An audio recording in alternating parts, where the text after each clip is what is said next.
Good morning student. तो हम लोग इससे प्रीवियस क्लासेस में सिंपल प्रेजेंट टेंस के फॉर्म्स को पढ़ रहे थे। सिंपल प्रेजेंट टेंस के फॉर्मेशन ऑफ सेंटेंस पढ़े थे, जिसमें हम लोगों ने एफर्मेटिव, नेगेटिव, इंट्रोगेटिव और नेगेटिव इंट्रोगेटिव चारों तरह के क्वेश्चंस को हम लोगों ने सॉल्व किया था। तो जैसे कि तुम लोगों ने पहले भी पढ़ा हुआ है कि जितने भी टेंस हैं, present, past and future, all have 4 kinds। जितने भी हैं सबके कितने प्रकार हैं? 4 प्रकार हैं। तो सबसे पहला हम लोगों ने पढ़ रहा था प्रेजेंट टेंस का। तो प्रेजेंट टेंस में सिंपल प्रेजेंट टेंस हो चुका है। अभी जो हम लोग पढ़ेंगे टाइप 2 यानी present continuous tense. Continuous, present continuous.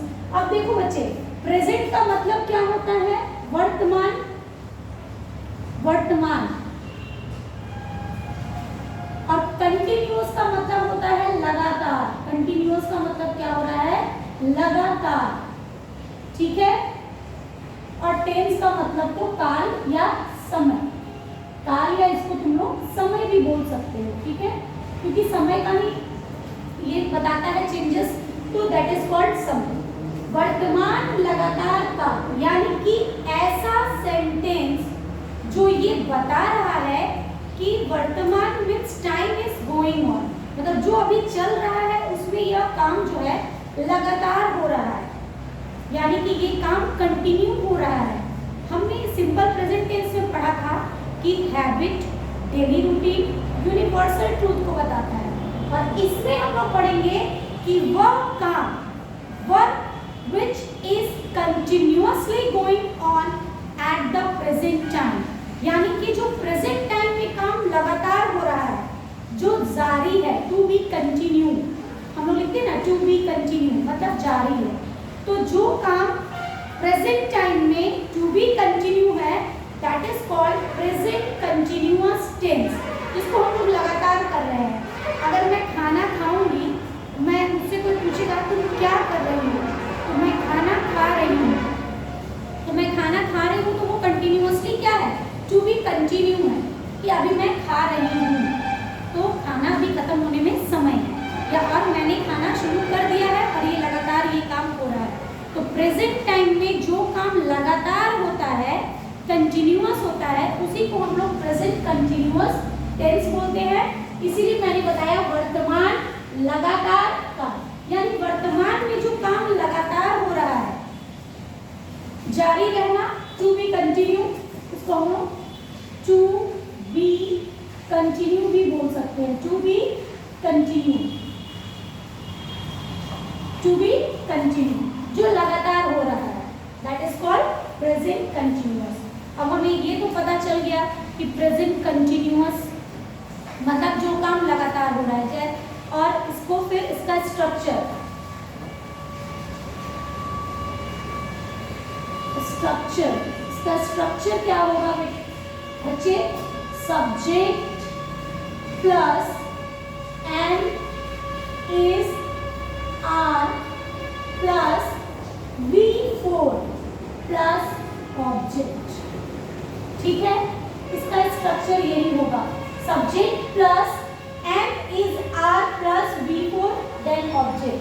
And how to identify? Hindi में, अब हिंदी में आप इसको कैसे आइडेंटिफाई करोगे? हिंदी में पहचान,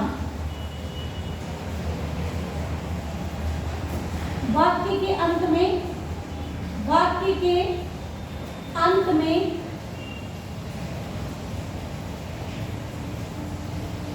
जा रहा है, मान लो कि रहा है, रही है, रहेगा, ठीक है। रहा है, रही है, रहे हो,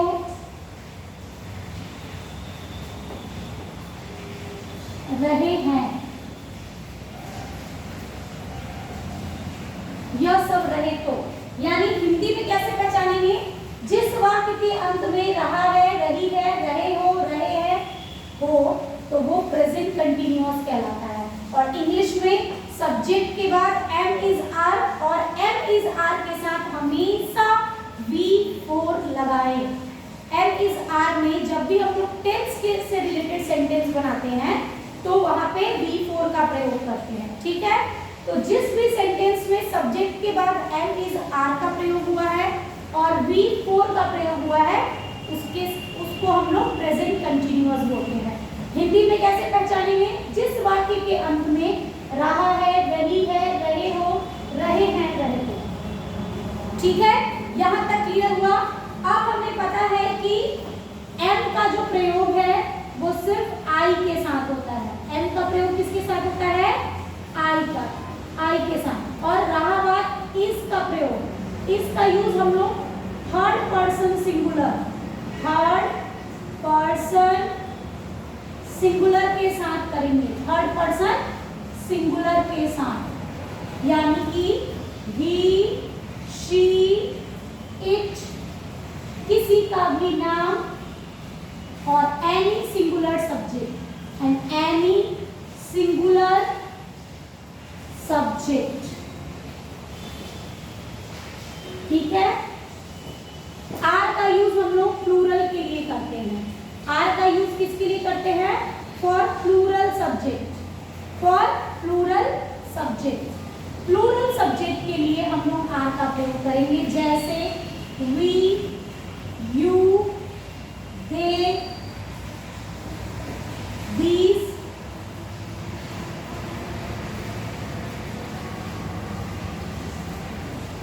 those, the boys and the girls। और मैंने सब पहले लिख दिया है कि प्लूरल सब्जेक्ट के साथ, ये हमेशा ध्यान रखना, और थर्ड पर्सन सिंगुलर के साथ, ठीक है। अब चलो, नाउ वी सी एग्जाम्पल्स। अब हम लोग आ जाएंगे एग्जाम्पल्स में। और एक चीज याद रखना बच्चे, ये भी हम लोग अभी पहले किसका बना रहे हैं? Affirmative sentence. एफर्मेटिव का ही स्ट्रक्चर मैंने अभी ऊपर में लिखा हुआ है, यानी कि subject plus am, is, are plus V4 then object, ठीक है। ये है एफर्मेटिव। हमेशा ध्यान देना, ये अभी पहले हम लोग एफर्मेटिव की बात करते हैं। जब भी हम लोग सेंटेंस शुरू करते हैं तो पहले एफर्मेटिव से करते हैं, फिर जाके नेगेटिव या इंट्रोगेटिव सेंटेंस में आते हैं। अब आ जाते हैं एग्जाम्पल्स में। तुम फुटबॉल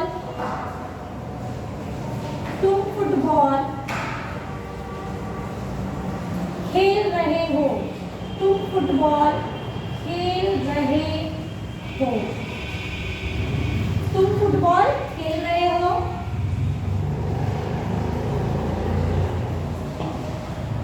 वह मुझे पढ़ा रही है। वह मुझे पढ़ा रही है।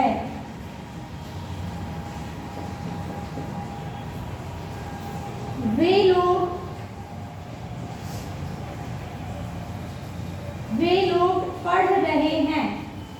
पढ़ रहे हैं। मेरी माँ खाना पका रही है।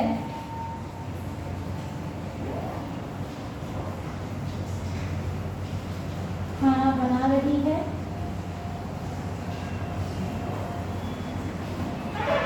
मेरे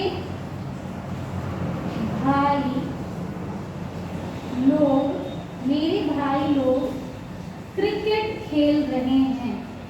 क्रिकेट खेल रहे हैं। चलो, यहाँ पर कुछ सेंटेंस आ गए हमारे। तुम फुटबॉल खेल रहे हो, वह मुझे पढ़ा रही है, वे लोग पढ़ रहे हैं। तो हमें क्या करना है? सब्जेक्ट को देखना है। सब्जेक्ट क्या है? यू। तो यू के साथ बच्चे हम लोग को क्या लगाना है? यू के साथ हमें लगाना है आर। तो सब्जेक्ट के बाद हमें क्या करना है? एम इज आर का प्रयोग करना है। तो यू आर। अब उसके बाद एम इज आर के बाद हमें किसका प्रयोग करना है? वर्ब का। तो वर्ब में भी किसका? V4 का यूज करना है। तो यू आर प्लेइंग, अब खेल क्या रहा है वो, फुटबॉल, तो you are playing football. Subject am is are, V four then object. Structure के अकॉर्डिंग हमारा सेंटेंस बन गया कि यू के बाद आर लगाएंगे, उसके बाद वी फॉर, फिर ऑब्जेक्ट लगाएंगे। उसी तरह नेक्स्ट सेंटेंस में आएंगे, वह मुझे पढ़ा रही है, वह, शी, अब सी के साथ शी इज, पढ़ाने का टीच होता है तो इसमें हमें वी फॉर लगाना है। She is teaching me, she is teaching me, वह मुझे पढ़ा रही है। अब उसके बाद वे लोग पढ़ रहे हैं, तो दे, और दे के साथ हमें क्या लगाना है, are, they are reading, they are reading. मेरी माँ खाना बना रही है, अब यहाँ पे my mother, my mother, my father always stands for singular subject. My mother हो, माई फादर हो, माई ब्रदर हो, माई सिस्टर हो। अगर ब्रदर और सिस्टर सिंगुलर में दिया है तो वो थर्ड पर्सन सिंगुलर होंगे, अगर ब्रदर्स और सिस्टर्स होंगे तो वो प्लूरल हो जाएंगे, ये हमेशा ध्यान रखना।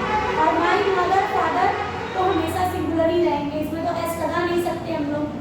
तो माई मदर, मदर के साथ सिंगुलर सब्जेक्ट के साथ इज लगाना है हमें, ठीक है।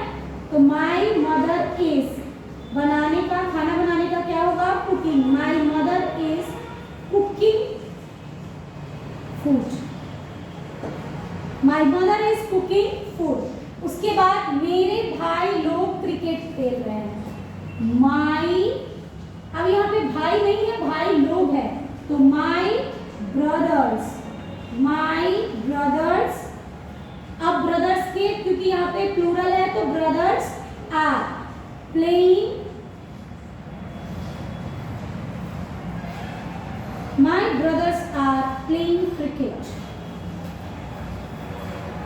यहां तक समझ में आया, आई होप तुम लोग को यहां तक समझ में आ रही होगी कि वैसा सेंटेंस जो वर्तमान में मीन्स प्रेजेंट टाइम में लगातार हो रहा है। अब क्रिकेट कोई खेल रहा है बोला तो यानी कि वो कंटिन्यू खेल रहा है, खेल कर छोड़ नहीं दिया है, यानी वो continuous, he is in playing mode, तो वो प्लेइंग मोड में है। तो जो काम प्रेजेंट टेंस में टू बी कंटिन्यू रहता है that is called present continuous tense, that is called present continuous tense. यानी जो हम लगातार कर रहे हैं, अगर हम खाएंगे तो हम रुक रुक कर तो खाएंगे नहीं, कंटिन्यू खाएंगे तो लगातार हो गया वो। अगर मैं कुछ बोलूंगी और आप लोग लिख रहे हो तो यू आर कंटिन्यूअसली राइटिंग, तो आप कंटिन्यूअसली राइट करोगे तो वो भी क्या होगा, लगातार हुआ।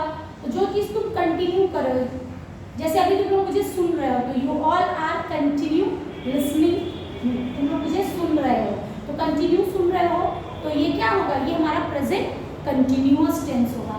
जो भी काम प्रेजेंट में कंटिन्यू वो क्या कहलाएगा, प्रेजेंट कंटिन्यूअस टेंस। कंटिन्यू का मतलब जो काम लगातार जारी है, ठीक है। अब इसीलिए और एक चीज, इस सब्जेक्ट, इसका जो स्ट्रक्चर होता है सब्जेक्ट के बाद एम इज आर और वी फोर का, हमने सिंपल प्रेजेंट टेंस में क्या पढ़ा था, सब्जेक्ट के बाद कोई हेल्पिंग वर्ब नहीं थी, उसमें सीधे मेन वर्ब था। मेन वर्ब सब्जेक्ट के बाद मेन वर्ब यानी वर्ब में V1 या V5 था, फिर ऑब्जेक्ट था, बीच में कोई हेल्पिंग वर्ब नहीं थी। लेकिन इसमें क्या है, हेल्पिंग वर्ब है, एम इज आर लगाएंगे तभी जाकर मेन वर्ब लगाएंगे, ठीक है। हेल्पिंग वर्ब के साथ फिर मेन वर्ब का कौन सा रूप, चौथा रूप ING वाला फॉर्म लगा देंगे, यानी कि एम इज आर के बाद जो भी वर्ब आएगा उसमें हम लोग ING का प्रयोग करेंगे, ठीक है। यहाँ तक समझ आया। तो इसका एफर्मेटिव सेंटेंस हम जब भी बनाएंगे तो सब्जेक्ट के बाद एम इज आर, V4 और ऑब्जेक्ट रहेगा।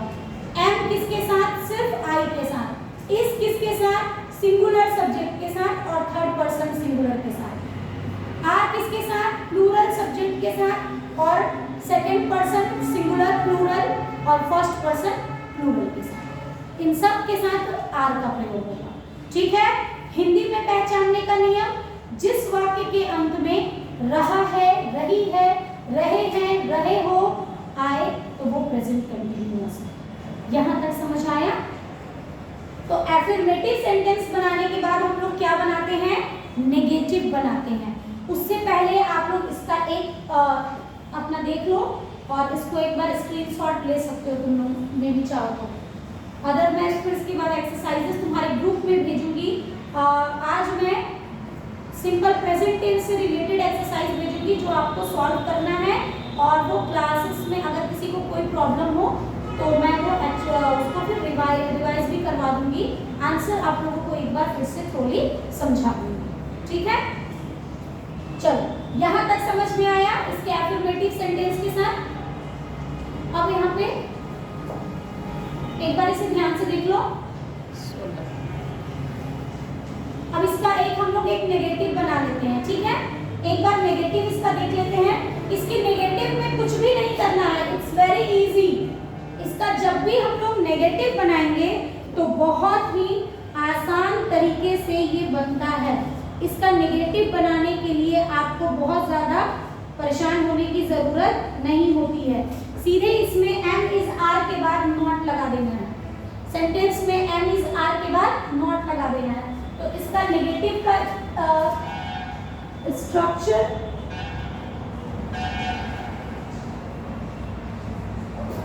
Structure for negative.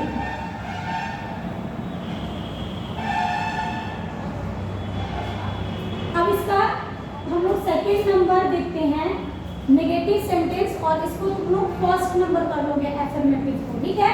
इसका अगर नेगेटिव का स्ट्रक्चर हम लोग देखेंगे तो क्या होगा? Subject plus am is are plus not plus V4 and then object, ठीक है? कितना इजी है? सब्जेक्ट के बाद एम इज आर को लगाना ही है, और एम इज आर के बाद नॉट का यूज होगा। बाकी सारी चीजें सेम होंगी। सब्जेक्ट के बाद नॉट का प्रयोग, एम इज आर के बाद नॉट का प्रयोग करना है, बाकी सारी चीजें सेम होंगी। जैसे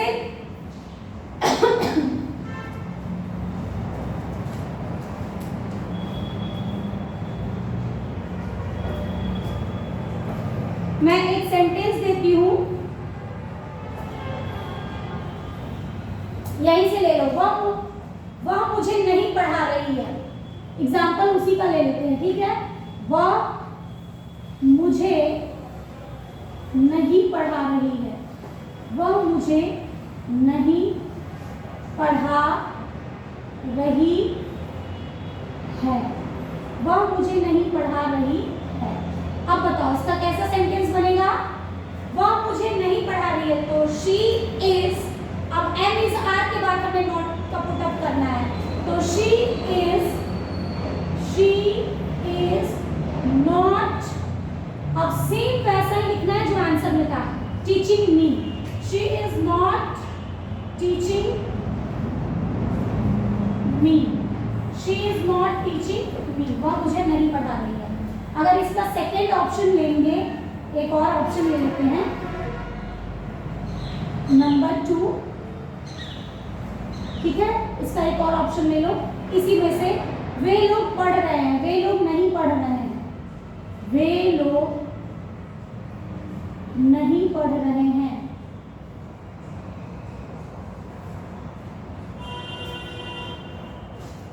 वे लोग नहीं पढ़ रहे हैं। तो क्या होगा यहाँ पे? दे आर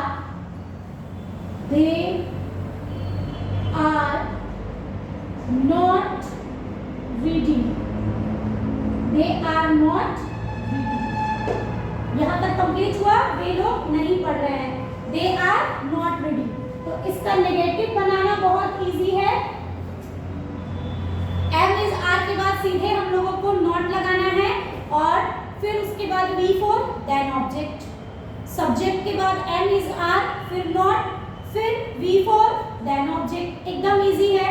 इसका एफर्मेटिव भी इजी था और नेगेटिव भी इजी है। आप लोग अब इसको अच्छे से एक बार समझ लो, फिर से मैं एक बार रिवाइज कर देती हूँ कि वैसा टेंस, टेंस का वह रूप और kind of tense which shows that work is to be continued at the present time. A part of tense which shows that a work is to be continued at the present time, it's called present continuous tense. It means कि काल का वह part यानी कि tense का वह part जो ये शो करता है कि कोई काम वर्तमान समय में लगातार हो रहा है, उसे ही हम प्रेजेंट कंटिन्यूअस कहते हैं। इसमें भी अलग अलग तरह के सेंटेंस आएंगे, affirmative, negative, interrogative, negative plus interrogative. तो हमने सबसे पहले एफर्मेटिव को पढ़ा कि इसके एफर्मेटिव सेंटेंस को बनाने का स्ट्रक्चर है subject plus am is are plus V4 plus object. ठीक है, यानी कि सब्जेक्ट के बाद एम इज आर का प्रयोग करेंगे, फिर V4 का प्रयोग करेंगे, फिर ऑब्जेक्ट का प्रयोग करेंगे। आई के साथ एम जाएगा और एम का प्रयोग कहीं नहीं होगा। इस का प्रयोग थर्ड पर्सन सिंगुलर नंबर या सिंगुलर सब्जेक्ट के साथ होगा। ठीक है, और आर का यूज प्लूरल सब्जेक्ट और plural second person singular, plural first person plural और थर्ड पर्सन प्लूरल के साथ होगा। ठीक है, एफर्मेटिव सेंटेंस बनाने का स्ट्रक्चर है subject plus am is are plus V4 plus object. और जब इसका नेगेटिव बनाते हैं तो हेल्पिंग वर्ब के बाद नॉट का प्रयोग करेंगे, यानी एम इज आर के बाद नॉट का प्रयोग करेंगे, जैसे subject plus am is are plus not then V4 फिर ऑब्जेक्ट। ओके, जैसे कि सेंटेंस में ऊपर भी दिया गया है। तो आज तुम लोगों ने इतना पढ़ा, ये इसको तुम लोग अच्छे से रिवाइज कर लोगे। Okay, thank you.